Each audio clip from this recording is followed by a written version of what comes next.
Hello everyone. আজি এই ভিডিওটোত আমি চাম আমাৰ এক্সেলৰ এটা বহুত ইম্পৰ্টেণ্ট ফাংচন হেতু ফাংচন হল CONCAT মই জাস্ট তলত লিখি থওঁ স্পেলিং আমি জানিবলৈ সো CONCAT এনেকুৱা এটা প্ৰপাৰ্টি যেটোৱে কি কৰে আমাৰ এলিমেন্টছবোৰ এলিমেন্ট বুলি কওঁ বা আমাৰ ভ্যালু কিটা মিক্স কৰি দিয়ে string wise মিক্স কৰে string means what string মানে হল যিকোনো ওয়াৰ্ড ইয়াতে আমি আমাৰ ওচৰত দুটা স্ট্ৰিং আছে কি কি এটা কনকেট আৰু ইটো হল স্ট্ৰিং নিজে এটা ইয়াতে স্ট্ৰিং হিচাপে কাম কৰি আছে স্ট্ৰিং ওয়াৰ্ডটোৱে স্ট্ৰিং হিচাপে কাম কৰি আছে সো আমি এটা দেখিলো দুটা স্ট্ৰিং আমাৰ ওচৰত আছে কোনটো ৰোত 3 নম্বৰ ৰোত ফাৰ্স্ট স্ট্ৰিং হল আমাৰ ৰাম সেকেন্ড স্ট্ৰিং হল গোপাল আমি এই দুটা কনকেট কৰিব খুজিছো কনকেট মিন্স what মিক্স কেনে কৰিব CONCAT কনকেট আমি সাপোজ কনকেট লিখিলো কনকেট লিখাৰ পিছত প্ৰথম ওয়ার্ডটো সাপোজ রাম হয় কমা সেকেন্ড ওয়ার্ডটো C3 হয় মানে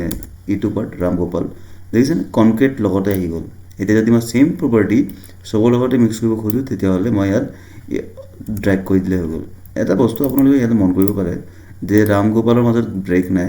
কিন্তু শ্যাম আৰু ৰামৰ মাজত ব্ৰেক আছে মেহেন আৰু মেহেলৰ মাজত গ্যাপ নাই ৰবি আৰু ৰাৱৰ মাজত গ্যাপ আছে কেলে হল গ্যাপটো গ্যাপৰ ৰিজন হল অলৰেডি ইহঁতৰ মাজত গ্যাপ অলৰেডি ইয়াত স্পেস দি থোৱা আছিল এই কাৰণে গ্যাপ আহিছে দেখিছে তো স্পেস হোৱাৰ কাৰণে অটোমেটিক গ্যাপ আহিছে আদাৰৱাইজ নাহিল হয় বস্তু বুজিব ইয়াতে স্পেস আছে সো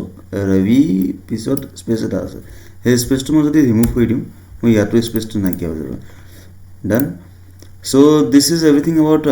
concat function concatenation বুলি কয় concatenation means combining of the words in excel so যদি আপোনালোকে এই বস্তুটো নতুনকৈ শিকিছে মানে এই গুটি ফাংচনটো যদি নতুনকৈ শিকিছে তেতিয়াহলে ভিডিওটো লাইক কৰিব আৰু যদি চেনেলটো প্ৰথমবাৰে যদি ভিডিও চাই আছে তেতিয়াহলে চেনেলটো সাবস্ক্ৰাইব কৰিব আসাম ডাইৰেক্ট ৰিক্ৰুটমেন্টৰ যেটো স্কিল টেষ্ট হ'ব গৈ আছে কম্পিউটাৰ স্কিল টেষ্ট হেতু ৰিগাৰ্ডিং প্লেলিষ্ট অলৰেডি বনোৱা হৈছে আৰু হেতু কাৰণে 21 ডিসেম্বৰলৈকে কন্টিনিউয়াসলি ভিডিও আপলোড হ'ব